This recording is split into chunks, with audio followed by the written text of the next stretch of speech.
Good afternoon, and welcome to the City of Seven Hills State of the City Address. Give yourselves a round of applause just for being here today. We appreciate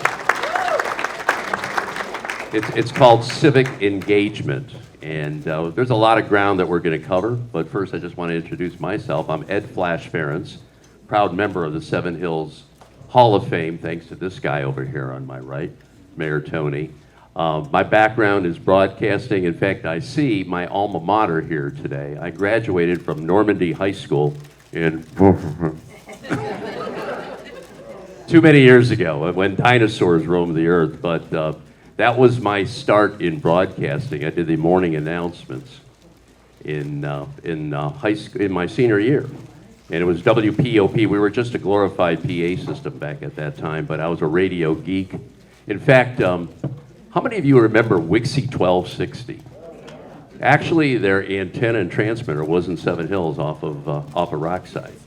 And they went on the air in 1965, which is the year that my parents located in Seven Hills on Northview Drive, Northview and East Hillsdale. Now get this, they bought a home, 3-bedroom, family room, brick, attached garage. The lot was 80 by 160. Why I remember those statistics, I don't know. $28,000. Times have changed, haven't they? You can't even buy a car for that today. But I spent probably altogether about 25 years in Independence. I went to Normandy, like I indicated. I lived for about 12 years on Cascade Court off of Rockside. My sister still lives off of Rockside on Maureen Drive. They purchased a house, I believe it was in 1977, so got a lot of ties to this community, and it's an honor to be here with Mayor Tony. We're going to try to cover as much ground as possible in a short amount of time. And you know, it's kind of funny, too, because I didn't know how many people were going to show up. But boy, when you bring free food, it's amazing how many people show up. My God. Save me a sandwich, by the way. I'm hungry already. But let's get started here. And you know that we had elections a couple of days ago, and let's start off with that, if you don't mind, Mayor, because it's important that you have the right people around you. And any comment on what happened a couple of days ago? Let's start right there. Go ahead. That's a great place to start, because anybody that's been part of a team or any special endeavor, successful endeavor, knows it doesn't happen alone. And the Seven Hills voters returned all 6 council members that were seeking re-election, and they were unopposed. We had 1 retirement in Ward 2, so we're going to welcome a new councilman in Ward 2. His name is Brian Kelly. But this core of council members, along with my absolutely grade A staff, have formed a team that has enabled like 6 years of back-to-back accomplishments. And we're going to get into 2025 and a brief look ahead. But one person does not do that alone. Perhaps I feel it's one of the greatest achievements of my administration so far is not any of the specific things, but it's the team that we put together. Because this team enables us to make progress on all fronts. And I thank the voters of Seven Hills for returning our council members and keeping this team intact. Now, on your tables, you'll see the City of Seven Hills, basically a rundown of what we're going to cover here today. And if you don't have to open this up, but what caught my attention, it's so important, public safety, number one, because you got to feel safe in your community. And if you take a look at the graphs on that, you'll see the most expenditures going to public safety, whether it's police or fire, just keeping us safe. Because if you're not safe, what good is it, right? Yeah, I think any leader's number one responsibility is safety. And as the graphic will show, Seven Hills in most cities, like most cities, the number one expenditure is our first responders, and very justifiable so. You know, in the ISO 3 fire department, which puts us the very top tier in the nation, and year in and year out, with just a couple off years, our Seven Hills, large part due to our wonderful police force, we've been in the top 5 safest cities, all but maybe 1 year of my tenure. The top 5 safest cities in the state of Ohio And how do we look going forward with everything in place for 2025? I'm sure you're Well, looking we're at gonna- 2026. We're absolutely going to continue to make sure that that's the priority, and we're going to do that by staffing appropriately and making sure that our first responders have the best equipment so they are best positioned to do their job in the expert manner that they always have and what you've come to expect. Response time has been pretty good then? Yes, absolutely. Response time's great. We have, the averages don't necessarily we have two nursing homes on the north end. When you take those two out of the equation, our response times are excellent. So a response time to individual residents, we have 2 ambulances staffed around the clock. We can handle 2 calls simultaneously. So if you have a call to your personal residence, you're going to expect an expert time. I don't know the time off the top of my head, but if it's our chief's here, we can follow up with him afterwards if anyone wanted the exact numbers. One of the big areas that's changing is Rockside Road, and there's a lot of things happening there. Can you address, and I've seen some of the plans, maybe you could share some of what's going on and the timetable on all of that? Absolutely. It's the biggest project going on in last major land undeveloped in the city.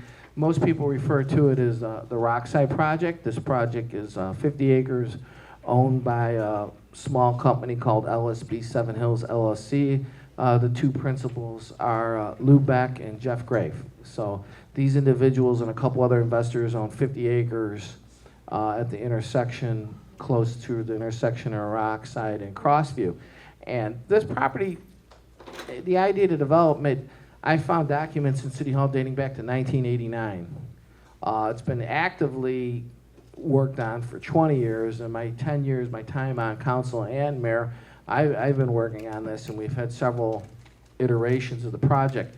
But all signs indicate this project's going forward. The owners of the property have spent millions of dollars getting the land developed.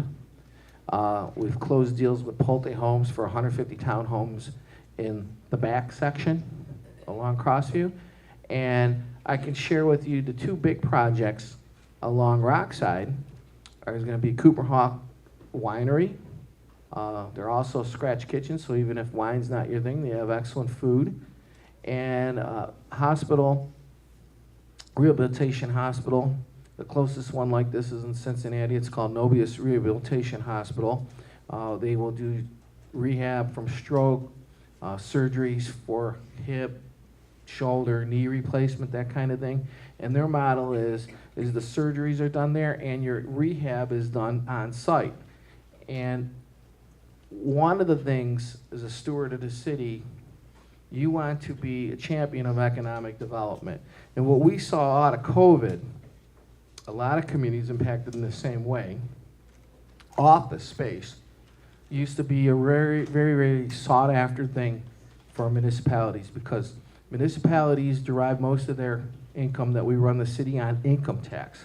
Converse to that to a school system, which is run on property tax. So prior to COVID, having an office building in your city was a great way to have businesses, and then we tax the income of the people working in that business. But there was a large shift, and everybody went to work from home. And they're coming back a little, but not in the numbers that you would think. And in 7 Hills, being mainly a bedroom home community, it ended up being a bit of a wash.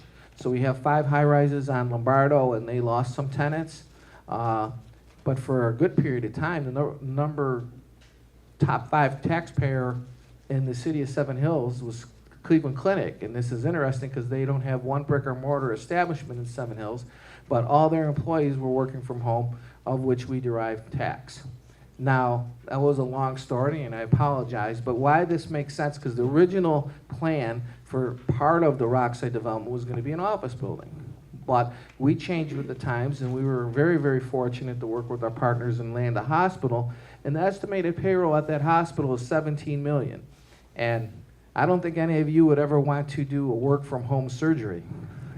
that's my joke. I'm pretty confident that what's happening, the surgery and the subsequent rehab, will have to happen in that building. So no matter what happens with the economy or trends in the future, for the foreseeable future, you're going to want to have your surgery at a hospital. So the doctors and nurses working at the hospital are going to derive income, which we will tax, which will help fund future projects in the city of Seven Hills.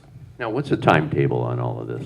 The hospital and Cooper's Hawk is a tentative timeline to open in fall of 2026, but I've learned with development, there's so many things you can't control. The weather being number one, and number two, this property being an old rock quarry, we run into surprises all the time, because they get down certain distance, and you're running in the rock, and they got to cut the rock and blow up the rock. But if all goes well, fall of 2026.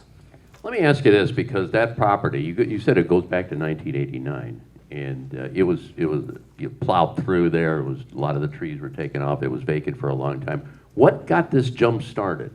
There had to be some kind of a catalyst here, because it sat idle for a while, and then all of a sudden things started happening. It was, in my tenure, there were two events. The first one was economic.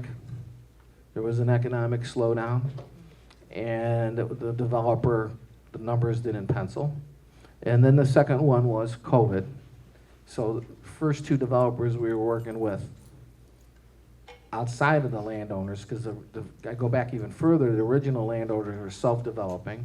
And then we started down a course with Fairmount Properties, and then we started on a fine company, and then another fine company, Industrial Commercial Properties.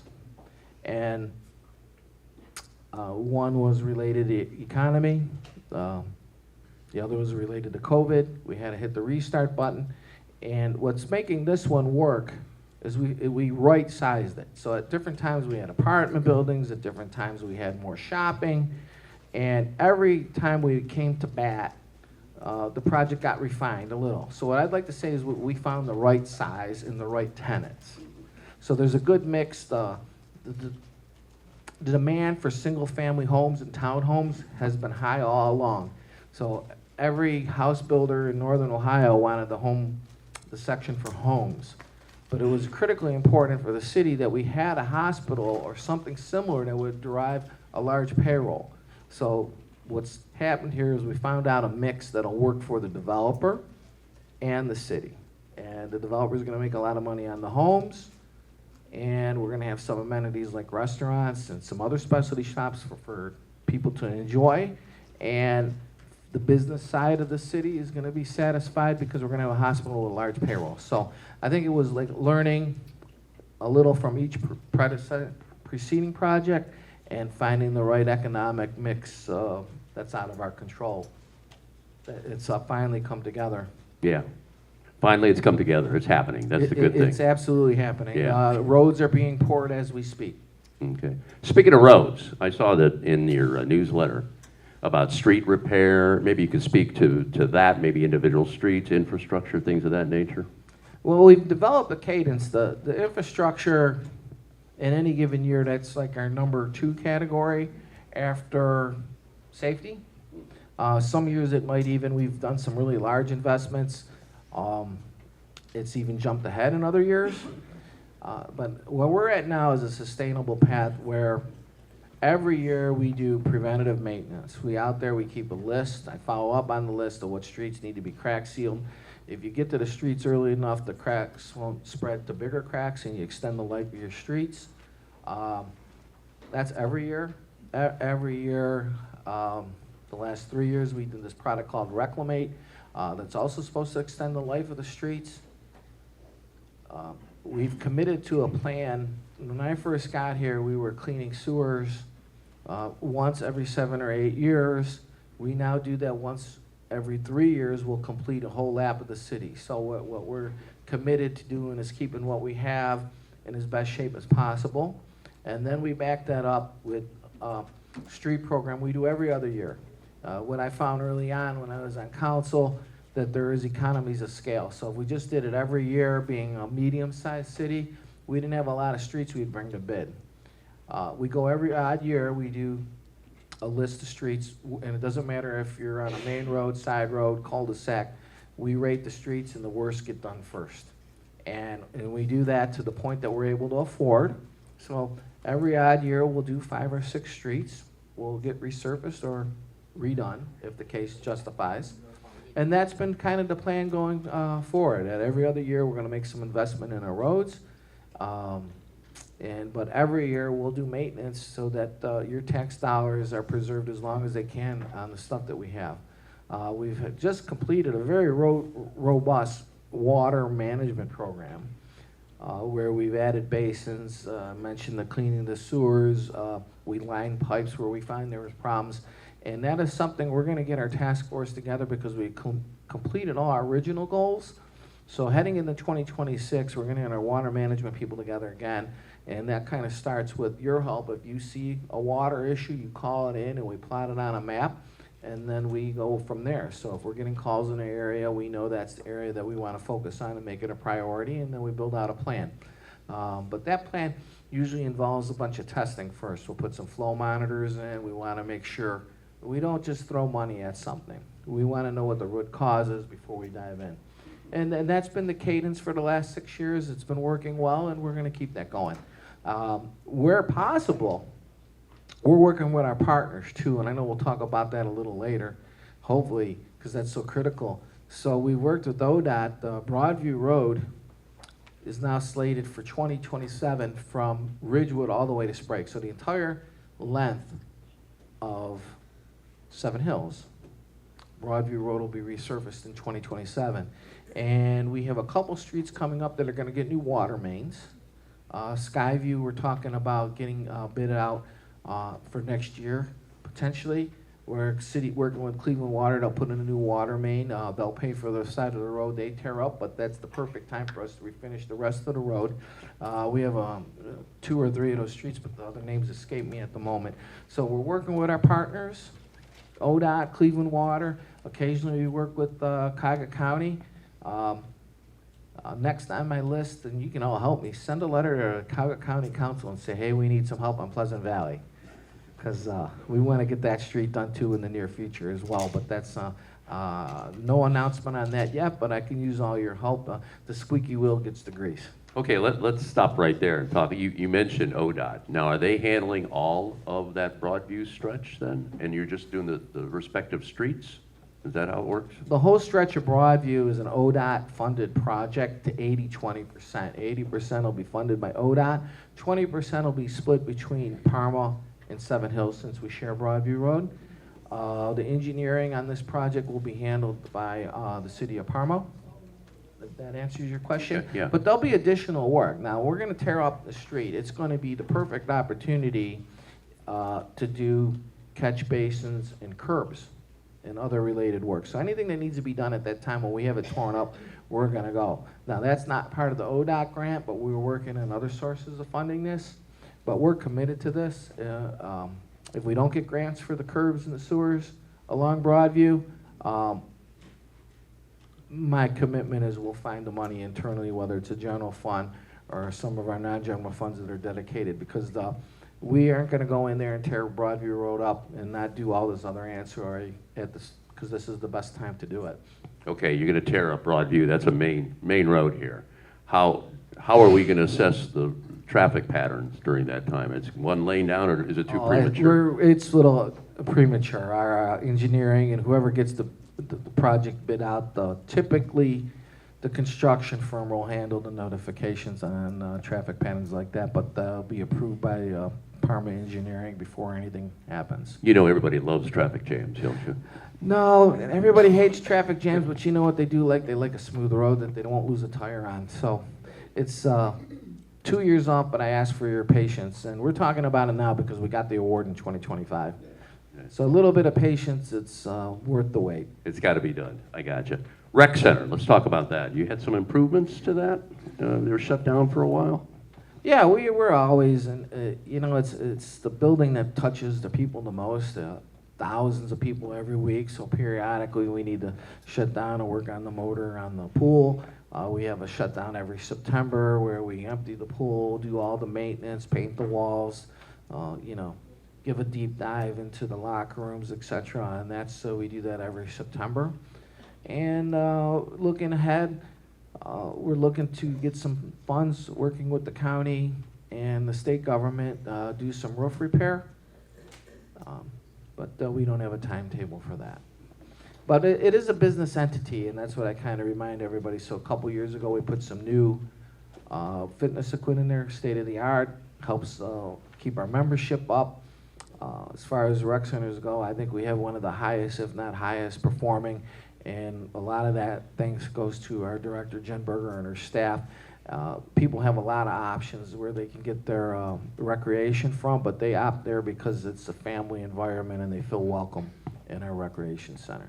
Well, let's broaden that a little bit and get into some of the parks. I mean, the last time you and I addressed the state of the city, I know that a lot of things were happening in the parks, and you're always continuing to improve them. What did we do in the past year, and what do you see in 2026?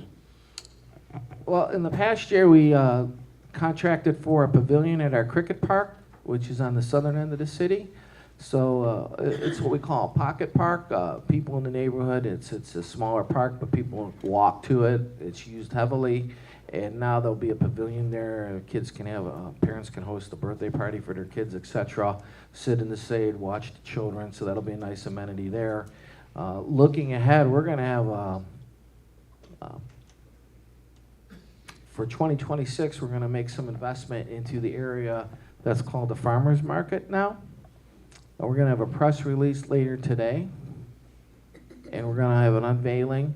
The Farmers Market area is going to come Master Sergeant Joe Andrews Jr. Memorial Park. Sergeant Andrews was a highly, highly decorated Special Force operative, Seven Hills resident, a graduate of St. Columkill in Padua, and this Christmas Eve will be the 20th anniversary of his passing. And we're going to unveil some big plans come this Tuesday, Veterans Day at 2 p.m. If you're free, join us next to the gazebo. I don't want to get ahead of myself.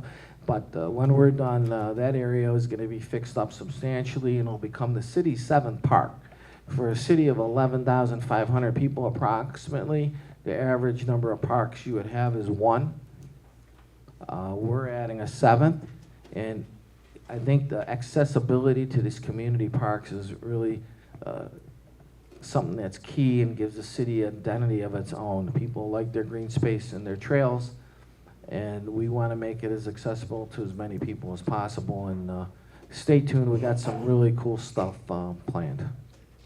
I know you like events, and I understand you had, what, a 5K this past summer? Yeah, we had our first 5K in several years. We tied it into home days. It was a big success. My wife and stepsons ran, and for a first-year event, we had a wonderful turnout, and I think it's just going to grow exponentially each year going forward. Like, we try to do something for every activity level. So the city's getting a little younger. We have things like the 5K, but we have at least 2 or 3 senior events in this very room every week. And I want Seven Hills to be the comfortable shoe for whatever your shoe size is. So if you're here, know you're welcome, and know we're going to be reaching out to you on some level. And thanks to my team, in the last 6 years, we've added so many events that would fit that description. We got something for everyone, and we're going to keep doing that. Keeping you busy, huh? Oh, Keeping without a everybody- doubt. Yeah. But you mentioned in the beginning, and I would be remiss, Flash mentioned Wixie 1260, and it was broadcast from Seven Hills back in the day. Well, when that property became available, if I had to pick one accomplishment of the last 6 years that I'm most proud of, because it was very difficult to put together. Every agency I went to said no, and we didn't take no for an answer. But we got a grant for that old Wixie property, and we turned it into nature preserve. And next to that nature preserve is the most beautiful lodge that's booked every weekend all year. It's booked 1, 2, 3 times. And seeing families have birthdays, anniversaries, all kind of special occasions. There's an absolute beautiful building. And we did that with the partnership of the county. We did that with Clean Ohio. At very minimal cost to the Seven Hills taxpayer, we've added just an absolute beautiful amenity to a park in an area that was largely ignored for decades. So your old neighborhood is booming, and that park, if I had to pick one thing is my number one pride and joy. You talked about home days briefly. How has that grown over the years, and where do you see that going? I think uh, I think we've reached a comfortable level. In all my years, we've been blessed with good weather. Tony Terry and his team of volunteers have put on a great show. It's something for everyone. We got more of the children's stuff on the west side, and then we have the adult stuff with multiple genres of bands, 2 stages, nice food choice. I think we found a comfortable place and 2 nights of fireworks. It's a great event, and we pull people from everywhere, and all year I hear good things about it. I don't look for changes because I like what we're doing, but I know we're close with the team that does this, and every year we always like, how can we make it just a little better? How can we make it a little better? So it'll be incremental progress there, but we've landed in a nice place where we can offer entertainment for all different styles, all different music tastes, and we have a safety event that's popular with the children and the rides, and for what we spend, we get tremendous value compared to our peers that do have home days. A lot of people put up forward $150,000. I think the most we ever spent was 40 because our team does so good with sponsorship, and partly that is because how we treat these sponsors all year, and we create this as a home not just for our residents, but the people that work here and choose to do their establishment. I think when they come to City Hall, whether they're working with my office or community service, they find people that are eager to provide good customer service, and that message resonates with people. And when we have events like Home Days and the 5K, and we need a little sponsorship money, we've been phenomenal with that. It's funny you mentioned that because we were talking previously about your newsletters, and they come out, 4 times a year? Yeah, we have 4 quarterly newsletters, plus we do an extra one for Home Days.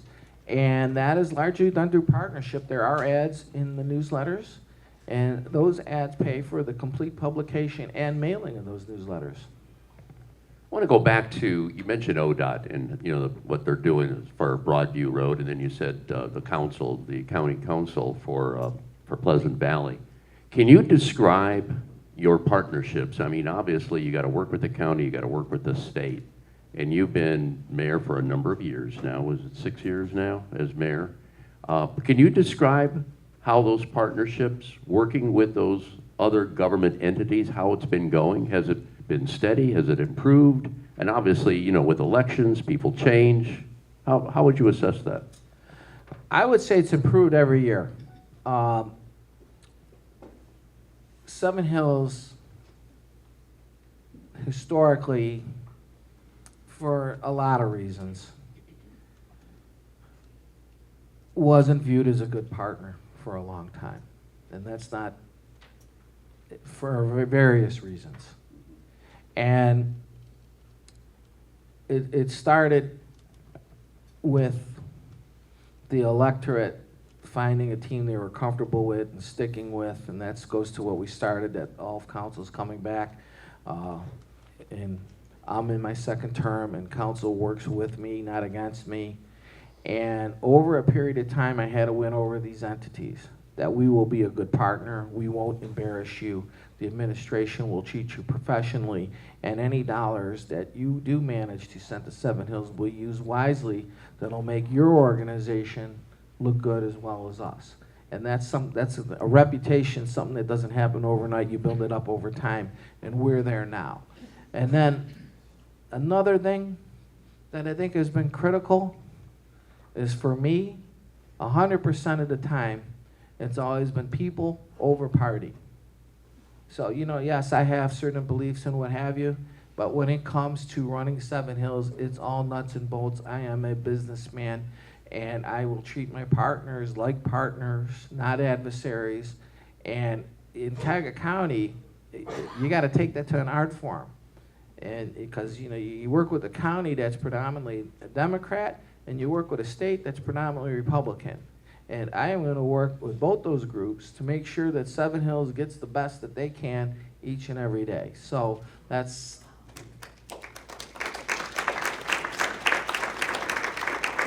you know, you mentioned your team. Why don't you give a shout out here, the people that are making all of this a success? What do you think, Mayor? Well, I'd love to do that, but I'll leave some people out. That's always the dangerous thing. So, I mean, just my directors really quick. You know, Jen Berger in Recreation, Tony Terry in Community Service, my office staff, Paige, Gary Sycon, my Chief of Staff, Jeff Ryda and Sue Oyster over in Service, Aaron Frank is my Finance Director, Dan Gerson, our City Engineer, my former Chief of Staff in Middleburg Heights Council President, Dave Bortolato. He's been a wonderful partner of mine. Councilman Snitsky's here in the back. Former Councilman Bob Robles here. You know, one of the unsung heroes around here is our Todd Steinmetz, our building engineer, a jack of all trades. I got my two chiefs in the back, Chief Mecklenburg of the Fire Department, Chief Saloom, and some wonderful interns. We got a number of members from our building department here. I don't see them at the moment, but they do a lot of the unsung work of keeping building maintenance up. And we have so many other partners here, fellow council people, Vito DePiero, Council President Parma, Kelly Zacharias, Ward 4, Parma. And then we work with a lot of other groups. My good friend, President of Cameo and Seven Hills Regiment, Pierre Bijani partners with us, and he is here today as well. So that's some of the team, and if I left anyone out, oh, there's Perennial Employee of the Year, our Legal Secretary, Terry Matson. You may not know her name, but there may not be a more important person in Seven Hills. That's, you know, we got a representative from the Chamber of Commerce here, Ken Brzezinski. So that's a long list, but that's what it takes. It takes a team, it takes volunteers, and the more that you can create an environment where people want to work with you, it's a big difference. If they want to work with you and they want to be part of a winning, they want to be problem solvers and they see results, that attracts. Winning attracts more winning, winning attracts more people willing to get involved, and making people feel appreciated for being part of that winning situation is a very important thing. I spoke to the children at St. Columkill not too long ago, and I read them a book about being appreciative, and the one fourth grader asked me, who was testing me, they said, what do you think was the most important part of the book that you just read to us? As if I think he was really trying to be a little snot, but I took it to heart. I said the entire book's important, but if you want to go home with two things from the book, never, ever underestimate please and thank you. Please and thank you can take you, whatever you're going to do in life, you have please and thank you in your heart and mean it, you'll go even farther. And that's true as a leader. You know. Don't you think that deserves a response? A nice applause here. Yeah. Okay, I'm going to throw this at you. We're going to wrap this up here, and I appreciate your attention here. This is a great crowd. Where do you see this city? And I'm sure you've got your team together and talked their strategic plans. I know you always try to focus on, well, what's going on now, what needs to be done, but long range, future, 5 years, 10 years. What do you see? A wonderful, wonderful question, because as a leader, you really need to be looking down the road. You can't get too caught up in the moment. You know, think of it, you're going on a trip. If you're going from Cleveland to California and you're looking at the potholes 1 inch in front of you, you aren't going to get very far. But if you sit here and say, I want to go to California, I'm in Cleveland, and you think about what I need to get there. I'm going to need a gas, I need a map, and you always got to be thinking a few years ahead. The infrastructure that we're working on, that's a continuum.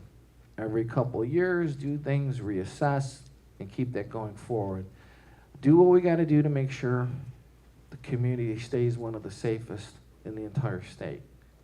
And you got to be looking ahead at trends, looking ahead at the cost of equipment like capital. A regular fire engine nowadays is approaching $1 million. So if you don't wake up the day that you need your fire engine and say, I need $1 million, you start thinking about that 5, 6 years in advance. so that you're putting aside money or coming up with the way. So this is what I'm looking at, those big capital projects. But in a bigger crystal ball, as we turn the corner of developing Rockside, I would like to revisit the business district that's on our southern end of the city. It's ready for investment as well, and that would be Broadview Road from City Hall all the way to the border with Broadview Heights, Sprague. I see opportunity there. That is not short term, that's long term. But that's where my mind is. Always looking at what the next thing we could do to deliver for the people, whether it's an amenity, a park improvement, better roads, better sewers, and more events. I don't lose sight of the little things. The big things, you absolutely have to have that foundation, but the events and the things we do for the people, that's the glue that makes us a community. There's a difference between a city and a community, and Seven Hills is every bit of a community because we're bringing people together. Just about every other week we have some kind of event, and we're going to keep that and grow upon that. Okay, what happened I guess it was maybe a month or two ago, and you and I talked about this on my Saturday radio show on WERE, the sister city. We all know you're very Italian, okay? Just a little. And you reached out to Italy. Talk to this group about what happened here and what you see as far as what's going to happen down the road. Well, that, from a personal standpoint, that was wonderful. I really think that it was good for the city, too, and put us more on a global scale. We got inquiries from all over the country how you went about this. But one of my other phrases is think global, act local, and being able to partner up with the city in Italy, now for me, a little bit personal advantage. It was my grandfather's hometown, so I started with that.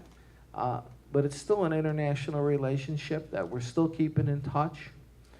It was positive press coverage for the city. It put us in a good light.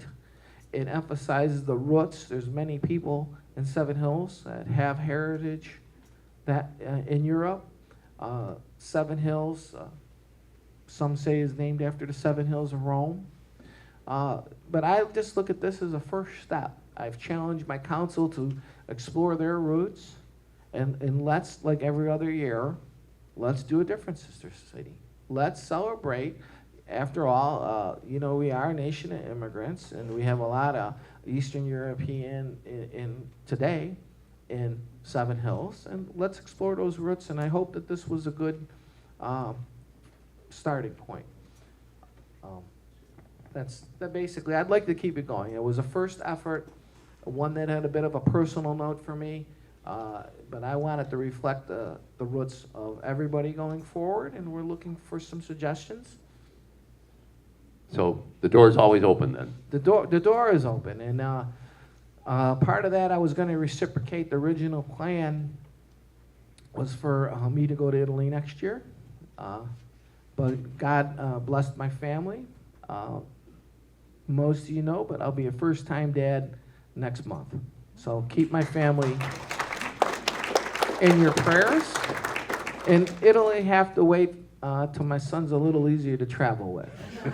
But I'm confident Italy will still be there. And right around then, we'll be ready for our second sister city relationship. So, well, I can't think of a better way to button up this conversation. What do you think, Mayor Tony Biasiotta? Now, what we'd like to do, obviously, I think there's some more food. Hopefully, there's one sandwich left for myself because I'm getting kind of hungry. But the mayor, if you want to talk to him one-on-one, you can have some time. Two things. Don't run off. I'll make sure you had enough chips and water if there's leftover food. I also, hopefully, my staff has had an opportunity to take pictures of the room. I thank you from the bottom of my heart for taking time out of your day and being part of this 2025 State of the City. Also, big shout out to the Parma City School District Media Group. They are here today. How about applause for these kids? They videoed this, and we'll get it on city media as soon as possible, and that wouldn't be possible without our partnership with the Parma schools. I also want to shout out the Sword and Shield restaurant at Normandy High School is now open every Thursday and Friday. good opportunity to catch me. I go often, and you're going to be surprised. They do such a great job. It's a real blessing that we have a school district that has a career tech to the level we do. Go check them out sometime. And then last but not least, I want to thank Flash Parents, Broadcast Hall of Famer, Seven Hills native, and a friend of ours for volunteering his time today. Round of applause for Flash. Started out as a buzzard, now I'm an old buzzard. So there you have it. I thank you all for being here. And one more thing before we button this up, and this is going to eventually be on YouTube on the city's website. Yes. Okay. Share it. There's a lot of people that obviously not here today, but this was a very positive message, very forward thinking. If you could share it with your neighbors, your friends, and it's important that we get the message out of what's happening, because there's good things happening in the city of Seven Hills, and I think we all know that. So thank you for your participation today.